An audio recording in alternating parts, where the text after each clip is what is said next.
तो हेलो बच्चों, good morning. आज हम लोग लासा और मासा पढ़ेंगे। ठीक है। अब यहाँ पे लासा और मासा में सबसे पहले हम ये देखते हैं कि लासा को क्या कहते हैं। लासा को कहते हैं लघुत्तम समापवर्तक और मासा को क्या कहते हैं, महत्तम समापवर्ती। ठीक है। और इसको अंग्रेजी में क्या कहते हैं, लासा को लीस्ट कॉमन मल्टीपल और मासा को कहते हैं मोस्ट कॉमन फैक्टर। अब यहाँ पर हमने लासा और मासा दोनों की परिभाषा को लिख रखा है। सबसे पहले हम अगर लासा की परिभाषा को देखते हैं तो वो ये होती है कि वह छोटी से छोटी धनात्मक संख्या जो दी गई सभी संख्याओं से पूरी पूरी विभाजित हो जाए। अब यहाँ पर जैसे हम उदाहरण एक लेके देखते हैं तो यहाँ पर लिखा है कि संख्याओं 2, 4, 8 का लासा ज्ञात कीजिए। अब वो जो दी गई संख्याएं यहाँ पे कह रहा है वो कौन सी संख्याएं हैं, 2, 4 और 8। अब इन संख्याओं से जो संख्या पूरी पूरी विभाजित हो जाए वो इनका लासा होगी, लेकिन वह संख्या छोटी से छोटी होगी, बड़ी नहीं होगी। तो उसके लिए हम सबसे पहले क्या करेंगे, सबसे पहले हम 2, 4 और 8 के गुणनखंड निकालेंगे। क्या निकालेंगे, गुणनखंड। ठीक है। तो गुणनखंड निकालने का ये देखो सबसे अच्छा तरीका ये होता है। ठीक है। अब यहाँ पे हमने 2, 4, 8 को लिख लिया है और गुणनखंड निकालने के लिए हम अभाज्य संख्याओं से बारी बारी से भाग करेंगे। ठीक है। और वो संख्या, ये जो संख्याएं दी गई हैं ये धीरे धीरे कम होती चली जाएंगी। यहाँ पर हमने जो इन संख्याओं को भाग किया है वो संख्या जो है एक अभाज्य संख्या है। ठीक है। जितनी भी संख्याओं से भाग किया वो सारी अभाज्य संख्याएं हैं। अभाज्य संख्याएं क्या होती हैं उनको हमने यहाँ पे लिख रखा है। कुछ अभाज्य संख्याएं जैसे हैं 2, 3, 5, 7, 11, 13, 17, इसी तरीके से बढ़ता चला जाएगा क्रम। ठीक है। अभाज्य संख्याएं वह संख्याएं होती हैं जो या तो स्वयं से विभाजित हों या 1 से विभाजित हों, इसके अलावा और किसी भी संख्या से विभाजित नहीं होंगी। करके तुम देख सकते हो। 2 है, 2 या तो खुद से विभाजित होगा या तो 1 से। 3 है, 3 या तो खुद से या तो 1 से। 5 या तो 5 से या तो 1 से। इसी तरीके से 7, 11, 13 और 17 का भी होगा। ठीक है। अब यहाँ पे देखो हमने गुणनखंड निकालने के लिए क्या किया, सबसे छोटी अभाज्य संख्या क्या है, 2। अब यहाँ पर हमने 2, 4 और 8 को 2 से भाग किया।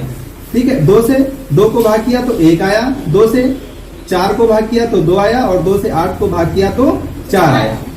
हमारा लक्ष्य क्या होता है, हमारा लक्ष्य ये होता है कि अंतिम स्थान पर सभी अंकों की जगह पर 1, 1, 1 लाना। ठीक है। देखो तीनों जगह पे 1, 1 आ गया। तो सबसे पहले 2 से भाग किया, उसके बाद फिर देखो 2 से भाग किया हमने। यहाँ पर देखो 1 आ गया, इसको कुछ नहीं करेंगे। अब इस 2 को जब 2 से भाग करेंगे तो 1 आ जाएगा, फिर इस 4 को 2 से भाग करेंगे तो 2 आ जाएगा। ठीक है। 2 जगह पे 1 आ गया, तीसरी जगह पे 2 बचा है, उसको भी हमने बाहर कर लिया, 2 से भाग कर दिया तो यहाँ पर 1 और यहाँ पे जो 2 था वो 1 हो गया। तीनों जगहों पे 1 आ गया। ठीक है। अब क्या करेंगे, अब करेंगे ये कि सभी गुणनखंडों का आपस में गुणा करेंगे। यहाँ पर देखो ये जो निकली हैं संख्याएं ये हैं इनकी गुणनखंड। तो सभी गुणनखंडों का आपस में हमने यहाँ पे गुणा कर दिया। 2 गुणे 2 गुणे 2 और गुणे 1। इन सबको आपस में गुणा करने पे अगर इसको उसको गुणा करें तो 2 दूनी 4 और यहाँ पे 2 1 2। अब 2 और 4 का गुणा करेंगे तो कितना आ जाएगा, 2 चौको 8। यही हो जाएगा उत्तर। और ये 2, 4 और 8 का क्या हो जाएगा, लासा हो जाएगा, मतलब लघुत्तम समापवर्तक हो जाएगा क्या, 8। इसके अलावा अगर हम देखें 8 का दूना क्या होगा, 16। 16 भी एक ऐसी संख्या है जो 2 और 4 और 8 से पूरी पूरी विभाजित हो जाएगी, लेकिन वो इसका लासा नहीं होगी। क्यों नहीं होगी, क्योंकि यहाँ पर हमने लिखा है छोटी से छोटी धनात्मक संख्या। संख्या कैसी है, धनात्मक है और उसके अलावा यह छोटी है। 16 क्या है, बड़ी संख्या है, इसीलिए 8 ही इसका लासा होगा। उसके बाद अब यहाँ पे आते हैं तो यहाँ पर क्या महत्तम समापवर्त है और उसकी भी परिभाषा हमने लिख रखी है। तो महत्तम समापवर्त क्या होता है, वह बड़ी से बड़ी धनात्मक संख्या जो दी गई सभी संख्याओं को पूरा पूरा विभाजित कर दे। हमने वही उदाहरण लिया है, यहाँ पर लासा निकाला है और वही उदाहरण लेके यहाँ पे मासा निकाला है। ठीक है। अब देखो संख्याएं कौन सी हैं, 2, 4 और 8 हैं। मासा ज्ञात करेंगे, सबसे पहले क्या करेंगे, इनका गुणनखंड निकालेंगे। फिर वही तरीका, गुणनखंड निकालने का सबसे अच्छा तरीका यही होता है, 2 से भाग किया 2 को 1 आ गया, 2 से 4 को भाग किया 2 आ गया, 2 से 8 को भाग किया 4 आ गया। यहाँ पर 1 आ चुका है, 2 से 2 को भाग किया 1 आ गया, 2 से 4 को भाग किया 2 आ गया। 2 जगहों पे 1 आ गया है, 1 जगह 2 बचा है। इस फिर से 2 से भाग करेंगे तो 1 1 है ही यहाँ पे, और ये वाला 2 भी कट जाएगा और यहाँ पर भी 1 आ जाएगा।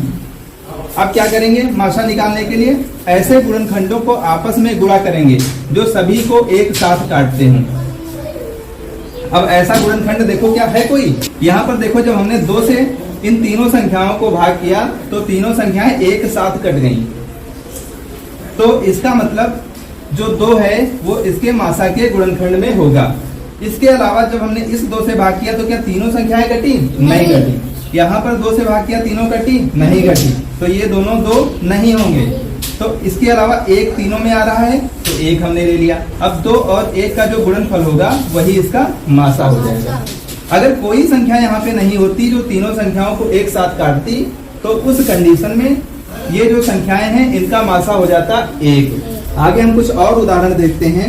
जैसे यहाँ पर हमने एक प्रश्न ले रखा है और लिखा है क्या, संख्याओं 15, 20 और 60 का लासा और मासा निकालें। एक साथ हम 3 संख्याओं का लासा भी निकालेंगे और मासा भी निकालेंगे। तो क्या करेंगे, सबसे पहले इनके क्या करेंगे, इनके गुणनखंड निकालेंगे। देखो हमने यहाँ पर तीनों संख्याएं लिख ली। अब सबसे छोटी अभाज्य संख्या क्या होती है, 2। तो 2 से हम इसको भाग करेंगे। यहाँ पर हम भाग करते समय एक चीज ध्यान से देखते हैं कि जिस भी अभाज्य संख्या से भाग करेंगे वो कम से कम 2 या 2 से अधिक संख्याओं को अवश्य काटती हो, तभी हम भाग करेंगे। अगर सिर्फ एक संख्या को काटेगी तो उससे हमारा कोई फायदा नहीं होगा। यहाँ पर जब हम 2 से भाग कर रहे हैं तो वो 30 को भी काटेगा और 60 को भी काटेगा। ठीक है, देखो करके देखते हैं। 2 से भाग किया, 15 तो कटेगा नहीं, 20 कट जाएगा। तो 2 धामा 20 और 60 2 से कट जाएगा, कितना जाएगा, 60 का आधा 30। फिर देखो हम 2 से भाग करने पे क्या कर सकती हैं, 2 संख्याएं बिल्कुल कर सकती हैं, 10 और 30। 2 से भाग किया, 15 तो कटेगा नहीं, 10 कट जाएगा, 2 पंची 10 और 30 कट जाएगा, 15 दूना 30। उसके बाद देखो अब 2 से कोई संख्या नहीं कटेगी। अब देखो अब यहाँ पर हम 3 से भाग करेंगे। 2 से बड़ी अभाज्य संख्या क्या होती है, 3। 3 से भाग करने पे 15 भी कटेगा और ये वाला 15 भी कटेगा। करें, ठीक है, तीनों पची 15, ये 5 कटेगा नहीं, ऐसे ही लिख लिया। ये 15 भी, तीनों पची 15। अब देखो तीनों जगह पे 5 5 5, जो कि 2 से भी नहीं कटेगा, 3 से भी नहीं कटेगा। अगली अभाज्य संख्या क्या है, बड़ी 5। तो हमने क्या किया, 5 को तीनों से काट दिया। अब जैसे हमने 5 को काटा, यहाँ पर भी एक, यहाँ पर भी एक, यहाँ पर भी एक। ये जो भी आए हैं 2 2 3 5, ये सब क्या है, ये सब गुणनखंड है इन संख्याओं के। ठीक है, अब लासा निकालने के लिए क्या करते हैं, सभी गुणनखंडों को आपस में गुणा कर देते हैं। तो यहाँ पे कर दिया 2 गुणे 2 गुणे 3 गुणे 5 गुणे 1, यहाँ से उठाकर अब इनको आपस में गुणा कर लो।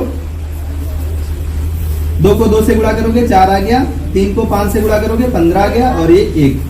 अब 15 और 4 को गुणा करोगे 15 चौको 60 आ गया। यही इसका क्या हो जाएगा, लासा हो जाएगा। मासा निकालने के लिए क्या करेंगे, देखेंगे कि इसमें ऐसा कौन सा गुणनखंड है जो तीनों संख्याओं को एक साथ विभाजित कर दिया है।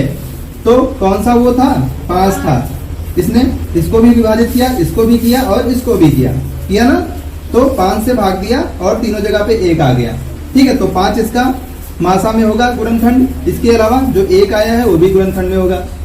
ठीक है, तो मासा क्या हो जाएगा, 5 गुणे 1 और 5 का गुणा 1 से 5, यही इसका मासा हो जाएगा। एक और प्रश्न देख लेते हैं ताकि अच्छे से आप लोगों को समझ में आ जाए। अब क्या हमने प्रश्न लिखा है, संख्याओं 12, 18, 24 और 30 का लासा और मासा निकालें। अभी तक हम 3 संख्याएं लेके कर रहे थे, अब संख्याओं की संख्या कितनी हो गई है, 4। ठीक है, अब इन चारों संख्याओं के गुणनखंड निकालेंगे। तो सबसे पहले मैंने बताया सबसे छोटी अभाज्य संख्या से भाग करेंगे और कम से कम 2 संख्याएं जरूर कटनी चाहिए। 2 से भाग किया, 12 भी कटा, 18 भी कटा, 24 भी कटा, 30 भी कटा। 2 से 12 6 आ गया, 2 से 18 9 आ गया, 2 से 24 12 आ गया, 2 से 30 15 आ गया। फिर देखो क्या 2 से कट सकती हैं, ये 6 कट जाएगा, ये 12 कट जाएगा, 15 और 9 नहीं कटेंगे। हमने कहा था 2 से अधिक कटना चाहिए या 2 कटना चाहिए, कट रहे हैं तो काट दीजिए। तो क्या आ गया, 2 से 6 को 3 आ गया, 2 से 9 को नहीं कटेगा, 9 ही रहा। 2 से 12 को 6 आ गया, 2 से 15 को 15 नहीं कटेगा। अब देखो, अब क्या 2 से कोई संख्या कट रही है? 1 सिर्फ कट रही है, इसीलिए हम 2 से अब नहीं काटेंगे। एक संख्या से काटने से कोई फायदा नहीं। अब 2 से बड़ी अभाज्य क्या होती है? 3। अब 3 से काटेंगे, तो 3 से 3 को काटा, 1 आ गया। 3 से 9 को काटा, 3 आ गया। 3 से 6 को काटा, 2 आ गया। 3 से 15 को काटा, 5 आ गया। ठीक है, इनको ध्यान रखना, ये भी हमारे काम आएंगी। क्यों? क्योंकि ये ऐसी संख्याएं आ रही हैं जो सभी संख्याओं को एक साथ काट रही हैं। ठीक है, अब आगे करके देखते हैं। आगे फिर 3 से काटा, यहाँ पर तो 1 है ही, ये 3 कट गया, 1 आ गया। 2 नहीं कटेगा, 5 भी नहीं कटेगा। अब 2 से काटेंगे तो ये वाला 2 कट जाएगा, बाकी 1 1 ऐसे ही रहेगा और 5 भी ऐसे ही रहेगा। अब आगे 5 से काटेंगे, अब क्या तीनों 1 ऐसे ही रहेंगे और ये वाला 5 कट जाएगा। अब चारों जगहों पे अंत में देखो 1 1 आ गया, इसका मतलब गुणनखंड हो गए। ये इसके गुणनखंड आए हैं। ठीक है, लासा निकालने के लिए क्या करेंगे? सभी गुणनखंडों का आपस में गुणा करेंगे। देखो हमने यहाँ पे लासा बराबर 2 गुणे 2 गुणे 3 गुणे 3 गुणे 2 गुणे 5 और गुणे 1 सबको कर लिया। आपस में गुणा कर दो, 2 दूनी 4 आ गया, 3 तिरिका 9 आ गया, 2 पंची 10 और 1 से गुणा करेंगे तो 10 ही रहेगा, तो वही 10। अब 4 का गुणा 9 से करेंगे तो 4 9 36 गुणे 10। अब 36 का गुणा 10 से तो 360। ये 360 जो आया वो इन संख्याओं का क्या आ गया? लासा आ गया। 360 से कोई भी ऐसी संख्या छोटी नहीं होगी जो इन सभी संख्याओं से एक साथ विभाजित हो जाए। मासा निकालने के लिए क्या करेंगे? वह गुणनखंड जो चारों संख्याओं को एक साथ विभाजित कर सकता है। तो किसने किया? इस 2 ने किया और इस 3 ने किया। तो हमने 2 गुणे 3 लिख लिया और ये नीचे 1 सब में है तो 1 से गुणा। ठीक है, अब 2 तिहाई 6 और 6 का नम 6। इनका मासा कितना आ गया? 6। वही हमारा उत्तर हो जाएगा। तो मुझे आशा है कि आप सभी लोगों को लासा और मासा अच्छे से समझ में आया होगा। बहुत बहुत धन्यवाद बच्चों।